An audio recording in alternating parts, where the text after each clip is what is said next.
Hello friends, আপনাদের স্বাগত জানাই ব্লুম অ্যাপেলস কিচেনে।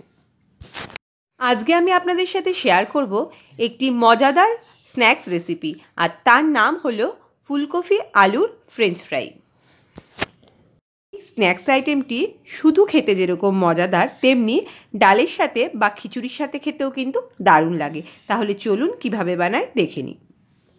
ফুলকপি আলুর মজাদার ফ্রেঞ্চ ফ্রাই বানানোর জন্য এখানে দেখুন আমি ছোট ছোট করে ফুলকপিগুলো কেটে রেখেছি, আর আলুগুলো দেখুন এইভাবে লম্বা লম্বা করে কেটে রেখেছি। খুব একটা কিন্তু মোটা না, দেখতেই পাচ্ছেন করে কেটে রেখেছি। এইবারে একটি পাত্রে জল ফুটে উঠেছে, এগুলো কিন্তু আমি ধুয়ে রেখেছি। এইবার এই জিনিসগুলো আমি জলে দিয়ে দেব।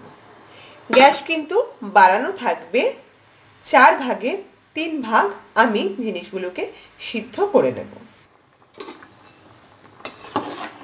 জলটা ফুটছে, আমি একটু হালকা হাতে নেড়ে দিচ্ছি।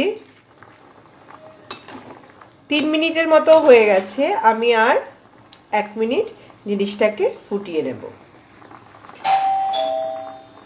এই ফ্রেঞ্চ ফ্রাইয়ে এই ফুটানোর ব্যাপারটাই কিন্তু আসল। বেশি সিদ্ধ হয়ে গেলে কিন্তু জিনিসগুলো ভেঙে যাবে, একদম টেস্টি হবে না।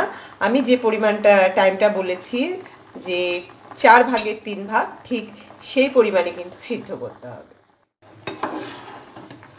আমি যে টাইমটা বলেছিলাম, মানে পরিমাপটা সিদ্ধের, তোমার 4 ভাগের 3 ভাগের মতো সিদ্ধ হতে হবে। তো আমার জিনিসটা কিন্তু 4 ভাগের 3 ভাগ সিদ্ধ হয়ে গেছে। এইবারে আমি জিনিসগুলো নামিয়ে জলটা ছেঁকে নেব। ভালো করে জল ঝেড়ে আমি আলু আর ফুলকপিটা একটি পাত্রে তুলে নিয়েছি। এইবারে এই জিনিসটার মধ্যে আমি 3 টেবিলস্পুন কর্নফ্লাওয়ার দেব, আর দেব পরিমাণ মতো লবণ। আপনারা চাইলে এইখানে কিন্তু গোলমরিচের গুঁড়ো অ্যাড করতে পারেন। এইবারে জিনিসটাকে আমি ঝাঁকিয়ে মিশিয়ে নেব, কোনো জল কিন্তু আমি দিচ্ছি না। শুকনোভাবে আমি কর্নফ্লাওয়ার যেটা বললাম পাত্রটা ঝাঁকিয়ে একটু ঝাঁকালেই জিনিসটা। 2টো শুকনো লঙ্কা তেলে আমি ফ্রাই করে নিলাম, আর এটা অপশনাল, জাস্ট ফর ফ্লেভারের জন্য। এই ফ্লেভারটা না ভালো লাগলে নাও দিতে পারেন। শুকনো লঙ্কাটা তুলে নিয়েছি। এইবারে আমি খানিকটা ফুলকপি আর আলু এর মধ্যে দিয়ে দেব। গ্যাস কিন্তু বাড়ানো থাকবে, গ্যাস বাড়িয়ে জিনিসটাকে ভাজতে হবে। হালকা হাতে প্রথমে একটু নেড়ে একটু আলগা করে দিয়ে গ্যাসটা বাড়িয়ে দিতে হবে। এইবারে আমি জিনিসটাকে আর নাড়বো না, 2 মিনিট পর্যন্ত অপেক্ষা করব। 2 মিনিট হয়ে গেছে। 2 মিনিট পর জিনিসটাকে আমি হালকা হাতে উল্টে দেব। 2 মিনিট কিন্তু রাখতে হবে, আর অবশ্যই গ্যাস বাড়িয়ে রাখতে হবে। যেইভাবে আমি প্রসেসটা দেখাচ্ছি পুরো সেম প্রসেসে কিন্তু করলে পারফেক্ট ফ্রেঞ্চ ফ্রাই রেডি হবে।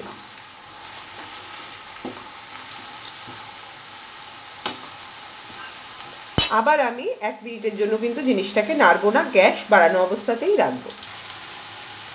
1 মিনিট হয়ে গেছে, এইবার জিনিসটাকে আমি নাড়বো। এইবারে কিন্তু কন্টিনিউ জিনিসটাকে নাড়তে হবে। এইবারে কন্টিনিউ জিনিসটাকে নেড়ে কিন্তু ফ্রাই করতে হবে।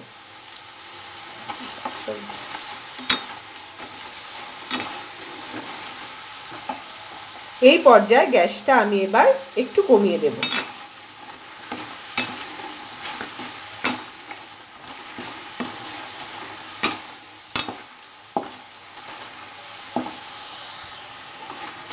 মিনিটস কমিয়ে আমি আবার বাড়িয়ে দিলাম। এবার 30 মিনিটস আমি বাড়িয়ে ফ্রাই করব, যাতে তেলগুলো না ওঠে। আমার কিন্তু ফ্রেঞ্চ ফ্রাইসটা মোটামুটি রেডি হয়ে গেছে। তো বন্ধুরা, আপনারা দেখতেই পাচ্ছেন আমার ক্রাঞ্চি ফ্রেঞ্চ ফ্রাইস কিন্তু রেডি হয়ে গেছে।